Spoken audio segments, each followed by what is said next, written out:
Witajcie na kanale Zakazany Ogród. Zobaczcie, co mam. Niesamowity bukiet z przepięknych, cudnych hortensji bukietowych. I właśnie dziś pokażę Wam 7 odmian hortensji bukietowych, które warto mieć w swoim ogrodzie. Zapraszam na ten odcinek.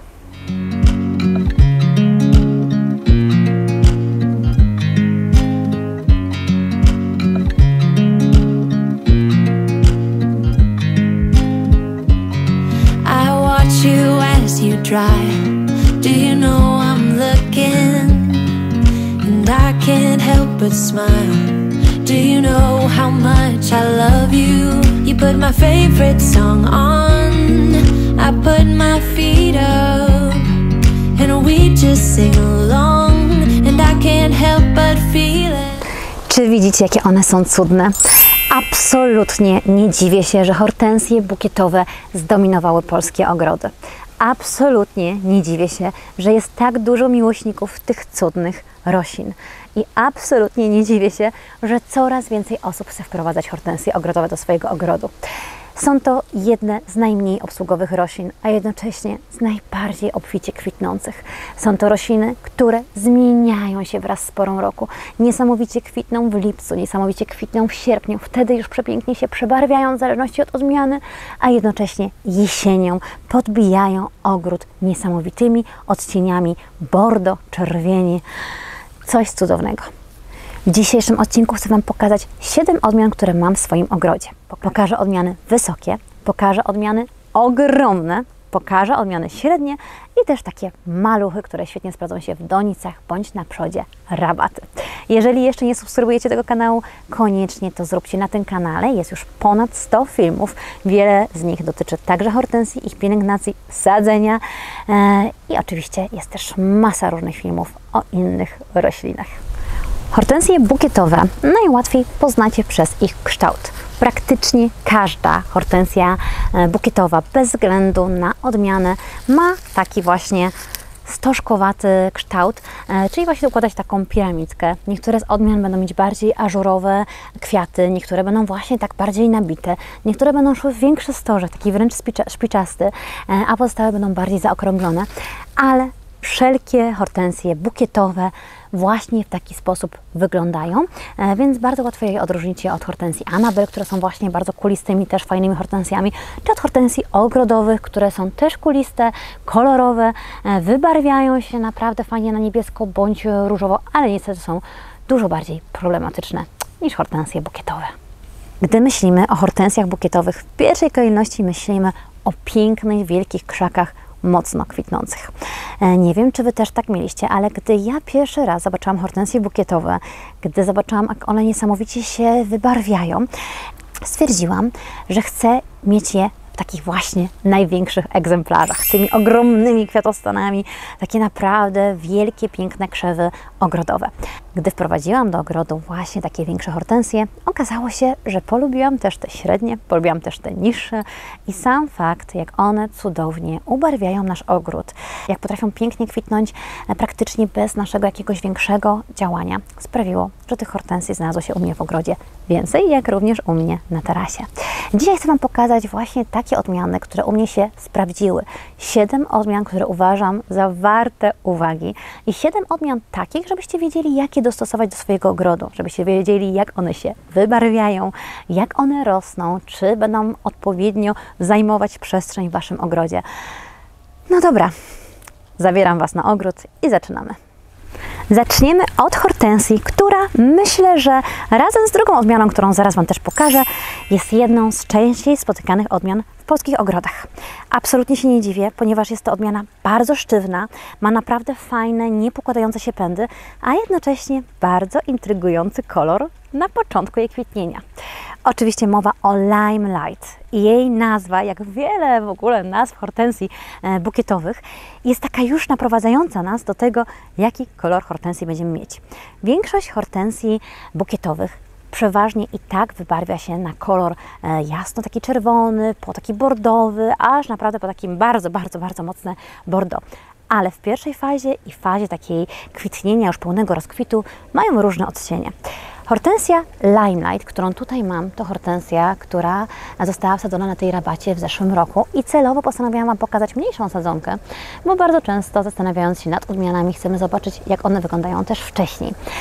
Te mniejsze sadzonki już w tej chwili, zobaczcie, mają ponad metr. Natomiast hortensja Limelight najczęściej wyrasta na około 1,5 metra, nawet na 1,80 m, w zależności od warunków.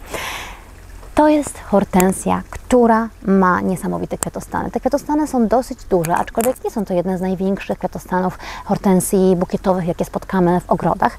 Jednak jej kolor jest niesamowity. Ona na początku ma bardzo limonkowy kolor, taki naprawdę mocno intensywny limonkowy kolor. Potem ten kolor zmienia się w lekką limonkę, ma taką zieloną poświatę. Na początku zastanawiałam się, czy w moim ogrodzie taki kolor się sprawdzi. Wydawało mi się, że ona jest może trochę dla mnie za nowoczesna i absolutnie się myliłam. Chyba przypadkiem skomponowałam ją z fioletowymi roślinami dookoła. Okazuje się, że ta limonka, świeżość tej hortensji Limelight razem z fioletowymi roślinami powoduje, że mamy naprawdę niesamowity koktajl barw. Po prostu wydobywa cały ten kolor. Mam ją na innej rabacie, którą też Wam pokażę, na której praktycznie jest bardziej obsadzona też fioletowymi roślinami, ale jest troszeczkę więcej różu i powiem Wam, że jednak ten taki zimny fiolet niesamowicie podbija ten limonkowy kolor. Tą hortensję, jak większość hortensji bukietowych, ja po prostu prowadzę bardzo nisko, co oznacza, że ja po prostu nisko ścinam pędy na wiosnę. Staram się ją bardzo dobrze nawadniać, natomiast ona kocha słońce. Ona naprawdę bardzo lubi słońce i w słońcu rośnie najlepiej. Myślę, że jest to też jedna z moich ulubionych hortensji, zwłaszcza też za sztywność jej pędów. Gdybym miała przemyśleć odmiany, które mam w swoim ogrodzie, to 3 pierwsze odmiany, które Wam w tym filmie podam, to są odmiany, które mają najmocniejsze pędy, także po deszczu i nigdy nie musiałam używać żadnych podpór do tych odmian. Vanilla Fraise. Czy można nie kochać Vanilla Fraise? Cudowna odmiana, wysoko rosnąca. Ona docelowo wyrasta na około 1,50 m, 1,80 m. Słuchajcie, moja szwagierka ma przepiękne 3 hortensje Vanilla Fraise i właśnie przez nią ta hortensja znalazła się w moim ogrodzie. Są one ogromne, tak niesamowicie wyglądają, że zawsze gdy do niej przyjeżdżam i te hortensje już kwitną, to ja po prostu muszę je zobaczyć. Podpatrzyłam właśnie tą odmianę u niej, mimo tego, że jest to bardzo popularna odmiana. Powiem Wam, że właśnie te duże kwiatostany i to, jak ona się niesamowicie wybarwia, sprawiły, że znalazła się w moim ogrodzie. Jest to jedna z prostszych do prowadzenia odmian. Mało tego, możecie ją naprawdę fajnie prowadzić także jako drzewko. U mnie ona właśnie troszeczkę bardziej jako drzewko idzie niż jako taki krzew, ponieważ troszeczkę inaczej ją tnę. I ona na początku, jak się dobrze jej przyglądacie, to ona już w środeczkach ma takie małe kropeczki różu, a później właśnie jest to taki najbardziej intensywny róż. Powiedziałabym nawet troszeczkę taki leciusieńko neonowy. I on tak przepięknie przechodzi, później się wybarwia na naprawdę taką mocno bordową hortensję.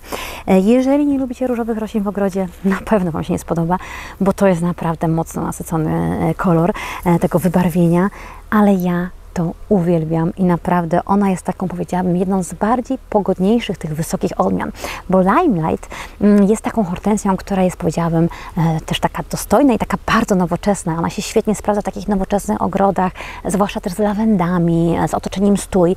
Natomiast hortensja Vanilla Fraise jest po prostu taka właśnie taka wesoła, figlarna, jak młoda dziewczyna, która zakłada po prostu różową pomadkę na usta i uśmiecha się cały czas. Uwielbiam ją. Ona jest po prostu taką dla mnie młodą hortensją. Bardzo fajnie rośnie oczywiście na stanowiskach słonecznych, zresztą jak wszystkie te odmiany. Natomiast są też odmiany, które z bukietowych sprawdzą się w takich lekko zacienionych zakątkach, ale o tym Wam powiem zaraz. Vanilla Fraise, jeżeli zetniecie w tym etapie, w którym ona taki delikatny właśnie ten róż wytwarza i ją wtedy zasuszycie, ona zostanie Wam właśnie z tym delikatnym rumieńcem. Ja tak zrobiłam jednego lata i po prostu te hortensje cały czas wyglądały w wazonie jak świeże. To był chyba najpiękniejszy efekt. No zobaczcie. No coś cudownego, absolutnie jedna z moich ukochanych odmian. Jesteśmy na rabacie, którą nazwałam hortensjowym zakątkiem, ponieważ zarówno z tej strony rabaty mam hortensję, jak i z drugiej w cieniu mam więcej hortensji akurat ogrodowych. I ja celowo tak to posadziłam, bo chciałam, żeby to był taki gąszcz, przez który się przechodzi, przez ogród i naprawdę będą tutaj spektakularne efekty. Natomiast tu mam kilka odmian. I jak widzicie, pierwszy rok nie jest jakiś szałowy. To były hortensje posadzone w tym roku na wiosnę. No i niestety też miały bardzo mało wody, ponieważ nam wysiadło nawadnianie w ogrodzie. Ale jednak jest hortensja, o której Wam chcę opowiedzieć. I jest to hortensja największa z możliwych hortensji bukietowych. Ją możecie śmiało posadzić w ogrodzie jako naprawdę taki krzew, który będzie po prostu ogromny. Możecie ją posadzić też jako kwitnący żywopłot. Jest to po prostu hortensja, która bardzo szybko osiąga rozmiar około 2 metrów, nawet ponad 2 metry. Ja znam osoby, które mówiły, że nawet do około 3 metrów u nich po kilku latach osiągała. I to jest hortensja Phantom. Zobaczcie, to jest jej pierwszy rok. Ona już sięga mi pędami naprawdę ponad połowę. Ja jestem niska, ale naprawdę ona daje radę. Ma dosyć duże kwiatostany, natomiast teraz tego nie zobaczycie, bo ona dopiero zaczyna rozkwitać, ale jej super cechami jest przede wszystkim to, że po pierwsze jest bardzo wysoka, jest to też mało wymagająca hortensja, a po trzecie ma naprawdę super sztywne pędy. Wydawało mi się, że hortensja Phantom powinna być hortensją, którą naprawdę łatwo dostaniecie, ale powiem Wam, że wcale nie jest tak łatwo. Ostatnio byłam niesamowicie zaskoczona, bo kupiłam naprawdę przepiękne sadzonki na Placu Imbramowskim w Krakowie. Zawiozłam je do mojej mamy, która właśnie o takiej hortensji też marzyła i naprawdę były po prostu cudowne. Coś niesamowitego, ponieważ na przykład jak chciałam w wcześniejszych latach kupić, to zwykle naprawdę w sezonie było jej bardzo ciężko upolować. Prędzej dostaniecie je jesienią i tak naprawdę w wielu szkółkach będziecie mieć taki czas oczekiwania, że jest przedsprzedaż, a musicie poczekać, aż one zostaną do Was wysłane. Nie wiem, z czego to wynika, natomiast wydaje mi się, że mimo tego, że wydaje mi się, że to jest bardzo popularna odmiana, to jednak hortensje typu właśnie Limelight i Vanilla Fraise mocno zdominowały rynek i ten Phantom nie jest aż tak mocno znany. Poza tym myślę, że też jej ogromne rozmiary mogą powodować to, że nie każdy chce ją mieć. Ale jeżeli chcecie szybko stworzyć taki naprawdę mocny żywopłot, to ta hortensja o wiele lepiej się sprawdzi nawet niż Vanilla Fraise. Zobaczcie, tu mam Vanilla Fraise. Te pędy delikatnie po deszczu opadły, ale tylko dlatego, że jest to młodziutka sadzonka. Ta rabata jest w bardzo mocnym słońcu i zobaczcie, Vanilla Fraise zakwita wcześniej niż Phantom. Wcześniej się też wybarwia na ten jej różowy, taki właśnie odcień truskawki ze śmietanką. A Phantom powiedziałabym, że kolorystycznie bardziej przypomina hortensję, o której Wam zaraz opowiem, Polar Bear i też na początku te wybarwienie nie jest duże, ale zobaczcie tutaj na pęd. Tu już mam taki pęd, który był bardziej w słońcu i on później już bardzo podobnie się też wybarwia do Vanilla Fraise. W związku z tym można naprawdę fajnie na rabacie połączyć te hortensje i ja też tutaj to zrobiłam. Tu mam połączone hortensje Vanilla Fraise z Phantomem, ponieważ ja nie chciałam, żeby te hortensje później były w podobnym rozmiarze, tylko chciałam właśnie taką, wiecie, przestrzeń sobie po prostu zrobić. Czwarta odmiana hortensji i jest to też odmiana, którą naprawdę bardzo polecam w ogrodach, ale ma swoje minusy, o których też Wam zaraz powiem. To odmiana Polar Bear. To jest odmiana fantastyczna dla osób, które nie lubią zbytnio, jeżeli ich hortensja za bardzo się wybarwia i jeżeli za szybko łapie ten rumieniec. Polar Bear ma to do siebie, że oprócz tego, że jest hortensją, która ma niesamowicie duże kwiatostany, bo jej kwiatostany potrafią osiągać około 40 cm, powiem Wam, że w pierwszym roku nie osiągniecie od razu tych 40 cm, natomiast naprawdę jest jednak piękna i spektakularna. To jednocześnie jej cechą wyróżniającą jest to, że jest po prostu biała. Jeżeli zobaczycie ją przy innych hortensjach, to od początku wybija się taki biały, fajny, kredowy odcień. Powiedziałabym, że minimalnie lekko wchodzący w krem. Więc jeżeli lubicie, żeby Wasze hortensje w ogrodzie komponowały się z jakimiś takimi kwiatami, w których ten róż niekoniecznie pasuje, to właśnie Polar Bear będzie idealną hortensją dla Was. Ta hortensja na początku powiedziałabym, że jest lekko limonkowa, później właśnie zaczyna być to taka lekka limonka z bielą, Natomiast w takim naprawdę najmocniejszym rozkwicie jest po prostu biała i ona też do późnej jesieni ma takie najbardziej minimalne wybarwienie. Ja celowo ją posadziłam właśnie tutaj, ponieważ mam tutaj róże Excelsy na pniu i te róże po kwitnieniu mocniej ścinam, dzięki czemu hortensja ma tutaj naprawdę fajne pole do popisu. A gdy te róże kwitną, te hortensje jeszcze nie rozkwitają, ponieważ ta Polar Bear gdzieś w okolicach lipca, połowy lipca zaczyna naprawdę fajnie kwitnąć, a wtedy Excelsa kończy już swój show i jest ścinana. Więc bardzo fajnie się wtedy zastępują te kwiaty i przejście, które mam na ogród, jest po prostu bardziej widoczne. Ale w związku z tym, że tutaj na tej rabacie lubię mieć jednak trochę różu, mieć tak wymieszane oczywiście fiolety z różami, tak jak ja to ogólnie lubię w swoim ogrodzie, to stwierdziłam, że właśnie taka bardziej biała hortensja będzie tutaj fajnie wyglądać. Jaki jest minus tej hortensji? Minus jest niestety taki, że ze względu na to, że ona naprawdę potrafi mieć ogromne kwiatostany, ona ma najbardziej wiotkie pędy z hortensji, które mam w ogrodzie. Dlatego nie przedstawiałam jej w tej pierwszej właśnie trójce bardzo wysokich hortensji i takich moich ukochanych, ponieważ niestety, ale w tych pierwszych latach, gdy prowadzimy tą hortensję, po pierwsze tnijmy ją bardzo nisko, żeby mogła zbudować mocniejsze pędy, po drugie, niestety po deszczach ona wymaga podpór. I to może być naprawdę czasami po prostu denerwujące, bo tu troszeczkę trzeba więcej podziałać. Odmiana, którą widzicie przede mną i za mną, to odmiana Candlelight. Jest to odmiana, która nie jest do końca taka bardzo zwarta w pokroju, nie jest tak bardzo nabita. Powiedziałabym, że ona miejscowo jest lekko ażurowa, co jest też zabawne, bo zwykle ażurowe hortensje kwitną jako jedne z pierwszych. Natomiast ona absolutnie nie kwitnie jako jedna z pierwszych, kwitnie normalnie, jak większość hortensji w lipcu. Jest to odmiana, która osiąga wysokość około 1,20 m i ona nadaje się zarówno do słońca, jak i cienia, jak i półcienia. I powiem Wam, że tutaj jest takie stanowisko, przy którym bardzo długo jest dosyć słonecznie, więc wydawało mi się, że te bukietówki naprawdę tutaj super będą rosnąć. Jednak w drugiej części dnia ta strona zaczyna się już delikatnie zacieniać. Powiem Wam, że nie jestem zadowolona na przykład z takiej jakiejś obfitości ogromnej jej kwitnienia, ale bardzo podobają mi się te kwiatostany, ponieważ jak widzicie, wszelkie bukietowe hortensje mają to do siebie, że mają takie stożkowe główki. Natomiast oprócz tego, że mają takie główki stożek, to ta naprawdę ma taki, powiedziałabym, bardzo szpiczasty stożek, co na przykład w hortensji Vanilla Fraise jest takie bardziej właśnie obłe. I to mi się podoba, że ona jest po prostu inna, bardzo ładnie się wybarwia. Natomiast powiem Wam, że troszeczkę żałuję, że też w tym miejscu posadziłam takiej wysokości odmianę, bo teraz na przykład po latach ona tutaj już jest około 4-5 lat. Po latach wiem, że o wiele bardziej bym tutaj wolała wyższą odmianę, żeby tutaj naprawdę taki fajny właśnie żywopłot przy tym ogrodzeniu powstał. Podoba mi się to, co jest, ale wiem, że jednak to, co mogłam zrobić inaczej, byłoby, wydaje mi się, że fajniejsze. Natomiast jest to fajna właśnie odmiana też do łączenia na przykład z takimi fajnymi różami, które będą właśnie ażurowe. Wydaje mi się, że naprawdę przepięknie wyglądałaby z różą balerina, bo są stosunkowo do siebie bardzo podobne, a jednocześnie trochę różne.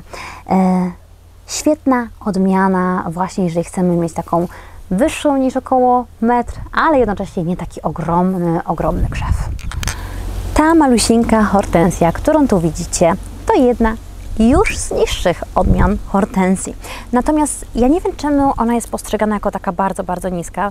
Może dlatego, że w tych pierwszych latach ona faktycznie jeszcze nie wyrasta na taką ogromną, natomiast jej docelowa wielkość to jest metr, więc ona tak naprawdę będzie gdzieś taka. Ja ją tutaj posadziłam właśnie na przodzie tej rabaty, którą ma łączoną właśnie z hortensjami Vanilla Fraise i z hortensjami Phantom, bo też mi zależało na tym, żeby z przodu się coś troszeczkę działo, ale właśnie, żeby była zachowana ta piętrowość. Bobo jest naprawdę cudną hortensją, ma zabawną nazwę, nie wiem, ona mi się tak kojarzy, misiu Bobo i tak dalej, no tak mi się po prostu kojarzy. Natomiast jest absolutnie uroczą, bardzo bujnie kwitnącą hortensją. Też pięknie się właśnie wybarwia na ten bordowy kolor i Bobo na przykład fajnie Wam się sprawdzi również w donicach. Jeżeli szukacie takich odmian, które będą super się sprawdzać w donicach, to na pewno Gdy wsadzicie hortensję Vanilla Fraise lub Limelight, one będą fajnie wyglądać na początku. Natomiast te hortensje nigdy nie osiągną swoich właściwych rozmiarów i po kilku latach będą się po prostu w tych donicach męczyć. Natomiast w donicy tak naprawdę nie oczekujemy drzewa prawie, tylko oczekujemy gdzieś właśnie takiego pokroju około metr. I ta hortensja naprawdę też fajnie się nadaje do donic. Wiele osób sobie właśnie wychwala ją przed wejściem do domu w słonecznym zakątku jako taką piękną hortensję, która bujną donicę wypełnia. Jeżeli chcecie ją mieć na przodzie rabaty, ona też się super sprawdzi. Natomiast jak widzicie, u mnie też na przodzie rabaty pojawiły się bodziszki Rozan, jak również przewrotnik ostroklapowy, bo one są jednak jeszcze niższe i ta hortensja na razie jest niewiele większa od nich, ale docelowo będzie miała około metra wysokości. Ostatnia odmiana, którą chciałam Wam pokazać, to Sugar Rush. Sugar Rush jest kolejną z takich, powiedziałabym, odmian niższych. Ona teoretycznie powinna dorastać do około 40 cm, 50 cm, ale ona niesamowicie bujnie kwitnie. Ponieważ jest tutaj nowa sadzonka, tak, zobaczycie, jej pęd tak naprawdę wytworzył kolejne pędy i ona w tej chwili wydaje się taką sadzonką, która nie ma tak naprawdę nie wiadomo jak dużego kwitnienia, bo puściła po prostu pojedyncze pędy. Natomiast w kolejnych latach, gdy ponownie ją nisko zetnę, puści kolejne pędy, które kolejne kwiatostany nam wypuszczą i będzie wyglądać naprawdę bardzo fajnie, kuliście w takiej donicy. Ja celowo do tej donicy wybrałam niską odmianę hortensji. Na kanale znajdziecie odcinek, jak sadziłam hortensję do donic i opowiadam, co robić, żeby te hortensje fajnie nam w donicach rosły. Natomiast ta odmiana niestety troszeczkę później kwitnie. Jak zauważyliście, większość hortensji w ogrodzie mam już naprawdę super rozkwitniętych, a ta, która jest naprawdę w pełnym słońcu na tarasie, dopiero zaczyna te kwiatostany swoje po prostu wypuszczać. Wydaje mi się, że to też jest spowodowane tym, że na tym tarasie jest dużo wiatru i ostatnio mieliśmy też takie właśnie pogody deszczowe, które powinny fajnie wpłynąć właśnie na wzrost tych hortensji, ale jednak no, szału takiego z kwitnieniem nie ma. Natomiast jest to naprawdę fajna odmiana. Jest to odmiana, która przepięknie się wybarwia. Ona, powiedziałam, że się wybarwia też tak fajnie, lekko różowo. Jest to odmiana, która bardzo obficie kwitnie i jest to odmiana, która nam się fajnie sprawdzi na przodzie rabaty lub właśnie w donicach. Ja mam ją posadzoną w obydwu donicach. Obydwu powiedziałabym, że na pewno przerosła już to 40 cm wysokości. Jestem ciekawa właśnie, jak ona u Was rośnie. Natomiast to mnie też do niej skłoniło, że hortensje bukietowe w donicach może naprawdę bardzo fajnie zimować po prostu na zewnątrz. Nie musimy się przejmować wnoszeniem ich do domu, tak jak to jest z hortensjami ogrodowymi. I tak naprawdę wystarczy tylko do donicy wsunąć pod dach, żeby one nie były też za bardzo narażone właśnie na wiatr. Fajnie tak delikatnie po prostu gdzieś wsunąć w kąt po prostu, żeby naprawdę te zimno im przesadnie nie przeszkadzało. Natomiast hortensje bukietowe są tak świetnie mrozoodporne, że mi jeszcze się nie zdarzyło, żeby mi jakaś hortensja w ogrodzie przemarzła. Słuchajcie, raz po kilku latach, i to było w tym roku, myślałam, że jedna sadzonka mi przemarzła. Zwłaszcza, że też na początku miała pąki, później tych pąków już nie było, nie wiedziałam, co się z nią dzieje. No i oczywiście musiałam ją wykopać, jak już widziałam, że nic z nią nie będzie. Okazało się, że po prostu całkowicie ma podjedzone korzenie, no i masa mrówek tam po prostu biegała, więc domyślam się, że to było spowodowane właśnie tymi mrówkami. Natomiast nigdy nie miałam historii, żeby jakakolwiek hortensja bukietowa, jakiejkolwiek odmiany mi przemarzła, więc to jest naprawdę fajny sposób, jeżeli nie chcemy co roku dostarczać nie wiadomo ile kwiatów. Sadzenie tych hortensji w donicach, oczywiście trzeba je też dodatkowo lepiej nawozić, ale naprawdę te niższe odmiany świetnie Wam się w tym sprawdzą. Mam nadzieję, że dzisiejszy odcinek Wam się podobał. Jestem ciekawa, jakie odmiany macie w swoim ogrodzie. Ja mam jeszcze kilka odmian. Niektóre mam też hortensje, które są niesamowicie cudowne, różnej wielkości, ale gdzieś zaginęły ich oznaczenia i waham się między jedną a drugą odmianą, więc nie chcę Was wprowadzać w razie czego w błąd. Myślę, że w moim ogrodzie pewnie jeszcze z czasem znajdzie się więcej hortensji. Powstał w zeszłym roku też szpaler hortensji, na razie jeszcze malutki. No cóż, jeżeli możemy cieszyć się takimi kwiatami, które tak łatwo nas po prostu zadowolą i tak mało wymagają, no to nic innego, jak warto z tego korzystać. Dziękuję Wam za dzisiejszy odcinek. Jeżeli Wam się podobał, to koniecznie dajcie łapkę w górę, subskrybujcie ten kanał, no i zarażajcie innych miłością do hortensji.